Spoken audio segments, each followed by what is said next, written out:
I'm John Hanna for CDTV.net, and we have David Wyss, Chief Economist for Standard & Poor's. Hi, David. Hi. Thanks for joining us. Thank you. Now, we just had the Fed meeting yesterday. What are your comments and thoughts about it? Well, no surprises, obviously. They did what we expected them to do, which was absolutely nothing. I think they were, the good thing is I think they were a little more explicit about their exit strategy, saying that they intended to stop buying agency-backed debt and mortgage-backed securities by the end of the first quarter. They're also more upbeat about the economy. For the first time, they actually said the economy is expanding. What is your thought now with regards to that statement wherein Bernanke said we're done, we're recovering now?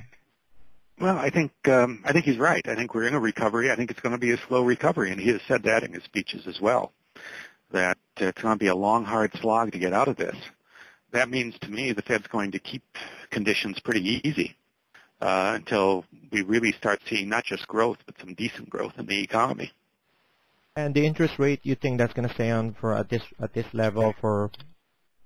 The first step for the Federal Reserve is to get out of all these special facilities that they've opened up, TALF and TARP and all the other initials. That's probably going to occupy them for the next year. Only after they do that will they start worrying about raising rates. Now, what do you think of today's job numbers? Well, the claims numbers were a little bit better than we expected. We're seeing them coming back down. It's what we expected, but still, it's nice when what you expect happens. We're getting the numbers getting back down towards 500,000 layoffs a week. That's still a very high number. You've got to get it down to around 400,000 before you really can see growth taking over. But at least it's coming down.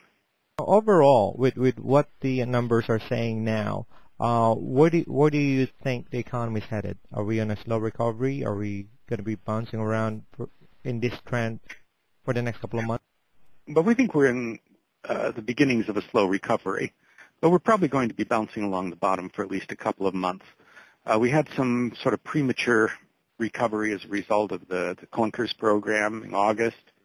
I think we've gotten a boost from the first-time homebuyer credit. All of that's giving us some artificial boost, which won't necessarily be sustained. So I think we'll see decent third-quarter growth, but then probably slowing back down again in the fourth quarter. International markets, which one would you think would rebound first? Well, I think the Asian markets are already rebounding. Led by China, we're starting to see pretty solid growth there.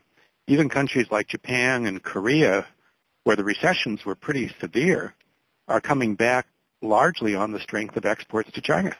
Now, you mentioned China. Everybody's been talking about commodity play. You think China's going to need more commodities, especially now that you see a little bit of rebound on their side? I don't think there's any question. They're certainly going to need more commodities. We're looking for China to grow about 8.5% this year and speed up to 9% plus next year. That's basically going to translate into that kind of increase in their commodity imports. So we're looking for a lot of commodities flowing into China. They're becoming a bigger part of the commodity market. They're still growing close to 10% a year. Gold, where do you see gold? I try not to see gold at all, actually. I don't know. The gold mainly trades on fear. And right now I think there's enough geopolitical risk to keep gold prices high for a while. In the long run, I'm not a fan of gold. Closing statements. What can you say about the overall U.S. economy? U.S. economy appears to have bottomed out. We're starting to see signs of improvement, signs of a turnaround, but I think it's going to be a very slow turn. We expect growth for the next couple of years, but it's going to be growth at a much more sluggish pace than usual, with an unemployment rate probably not hitting a peak until the middle of next year and staying very high for the next couple of years. That's David Wyss, Chief Economist for Standard & Poor's, and I'm John Hanna for CDTV.net.